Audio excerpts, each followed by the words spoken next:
Hello everyone, আসসালামু আলাইকুম। কী অবস্থা সবার, কেমন আছে? কি আমার হাতে কি দেখছেন? দাঁত। হ্যাঁ, দাঁতের ট্রিটমেন্টের জন্যই রুগী নিয়ে এসেছি। এই যে একটা রুগী, আর একটা রুগীর ট্রিটমেন্ট চলছে। আমি দেখাতে পারছি না এখান থেকে। ওই যে কথায় আছে না, দাঁত থাকতে দাঁতের যত্ন নিন, দাঁতের মর্ম বুঝুন, না হলে এরকমই হবে। তোমার ফিলিংস কি বলো তো? অসাধারণ। তুই যে ব্যথায় কান্না করো বাসায়, ওটা কি বলবো? ওটা কি বলবো? একজন সেই সকালে ঘুম থেকে উঠছে,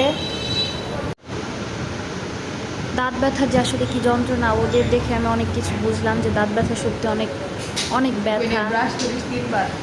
না, আমি রেগুলারই 2 বার ব্রাশ করি, সেটা তোর কাছ থেকে শুনতে হবে না। না না না, আমি দুপুরে ব্রাশ করি না, আমি সকালে ব্রাশ করি, রাতে ব্রাশ করি। সবাই দাঁত থাকতে দাঁতের যত্ন নেবেন, না হলে যে ওদের মতো ভুগতে হবে।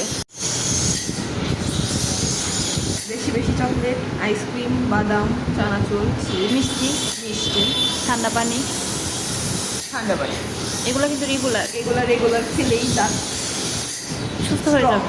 হ্যাঁ, আবারও বলছি, দাঁত থাকতে দাঁতের যত্ন নিন, আমার মতো সুন্দর হাসি প্রতিদিন।